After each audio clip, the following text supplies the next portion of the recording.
జై మాదిగా జై మాదిగా వర్ధిల్లాలి మందాక్ష మాదిగన్న గారి నాయకత్వం. జై స్వరాజ టీవీ వారికి ప్రత్యేకమైన ధన్యవాదాలు ఎంఆర్పిఎస్ పక్షాన తెలియజేసుకుంటున్నాం. ఎస్సీల వర్గీకరణ కోసం మాదిగలు చేస్తున్న పోరాటం 31 ఏళ్ల పోరాటం గౌరవ శ్రీ మందాక్ష మాదిగన్న గారి నాయకత్వంలో సుప్రీంకోర్టులో ఎస్సీల వర్గీకరణకు అనుకూలంగా తీర్పు రావడంతో మాదిగలు విజయం సాధించడం ఇక సంబరాలు చేసుకుంటామనే తరుణంలో ఏదైతే ఆగస్టు 1వ తారీఖున ముఖ్యమంత్రి రేవంత్ రెడ్డి గారు ఎస్సీల వర్గీకరణ చేసి మాదిగలకు న్యాయం చేస్తారని చెప్పడం జరిగింది. మాదిగలకు న్యాయం చేస్తారని చెప్పి రేవంత్ రెడ్డి గారు ఆగస్టు పోయి ఇప్పటికీ దాదాపు 10 నెలలు గడుస్తున్నా కూడా కమిటీల పేరుతోని కమిషన్ల పేరుతోని ఆయన కాలయాపన చేస్తున్నాడు. ఇప్పటి వరకు వర్గీకరణకు చట్టబద్ధత కల్పించకుండా ఉద్యోగ నియామకాలు చేస్తాడు. అంటే ఆయన వర్గీకరణ చేస్తానని చెప్పడం జరిగింది. అసెంబ్లీ సాక్షిగా ఏదైతే ఇదివరకు ఇచ్చిన ఉద్యోగ నోటిఫికేషన్లో కూడా వర్గీకరణ అమలు చేశాను, అవసరం అనుకుంటే ప్రత్యేకమైన ఆర్డినెన్స్ తీసుకొని వచ్చి వర్గీకరణ అమలు చేసి మాదిగలకు రావాల్సిన ఉద్యోగాలు వాళ్ళకి వచ్చినట్టు చేస్తారని చెప్పిన రేవంత్ రెడ్డి గారు ఇప్పుడు మాట మార్చి మాదిగలకు ద్రోహం చేస్తాడు. ఖబర్దార్ రేవంత్ రెడ్డి గారు, మీరు మాదిగలకు ఇచ్చిన మాట నెరవేర్చాలి. నెరవేర్చకుంటే మాదిగ జాతి మిమ్మల్ని క్షమించదు, మాదిగ జాతి మీ వెంట పడుతుంది. ఖబర్దార్ రేవంత్ రెడ్డి గారు, ఇప్పటికైనా మాదిగల పక్షాన మీరు నిలబడాలి. మాదిగలకు ఇచ్చిన మాట ప్రకారం మీరు వర్గీకరణ అమలు చేయాలి, చట్టబద్ధత చేయాలని చెప్పి ఎంఆర్పిఎస్ పక్షాన మేము డిమాండ్ చేస్తున్నాం. మీరు వర్గీకరణ అమలు చేయకుండా గ్రూప్ 1, గ్రూప్ 2, గ్రూప్ 3, 4 ఉద్యోగాలు భర్తీ చేయడం వల్ల ఈరోజు మాదిగలు ఎంత నష్టపోతుందంటే, వర్గీకరణ ఉంటే గ్రూప్ 1 పోస్టులలో దాదాపు 50 నుంచి 60 మంది గ్రూప్ 1 అధికారులు మా మాదిగలు అయ్యేటోళ్ళు. ఇప్పుడు వర్గీకరణ లేకపోవడం వల్ల నువ్వు చేయడం వల్ల ఇప్పుడు 10 నుంచి 20 మంది మాదిగలే అయ్యేటట్టున్నారు.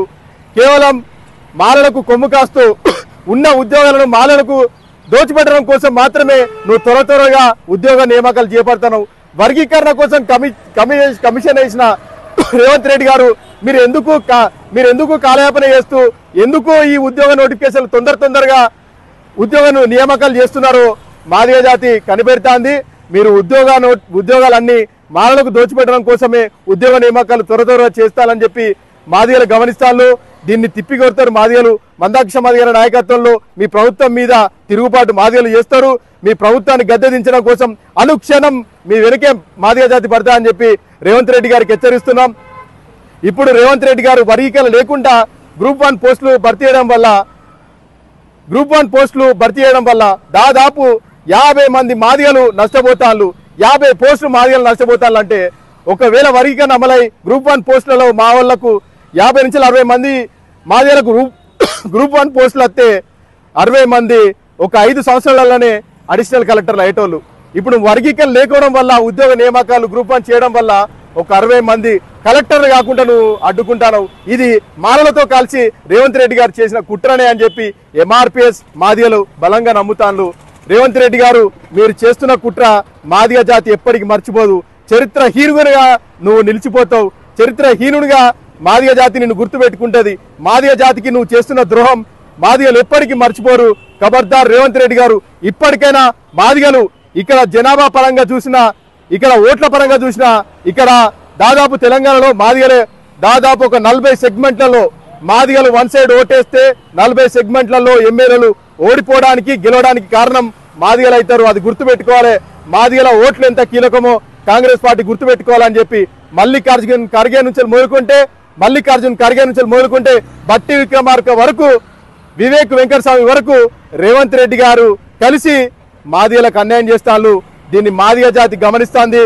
మందాక్ష మాదిగల నాయకత్వంలో మీరు మాదిగలకు చేస్తున్న ఈ ద్రోహాన్ని తిప్పికొడతాం. వర్గీకరణ అమలు చేసుకునే వరకు ఈ రోజు రిలే నిరాహార దీక్షలు 9వ రోజు వరకు చేరింది. వర్గీకరణ చట్టబద్ధత త్వరగా కల్పించి ఉద్యోగ నియామకాలు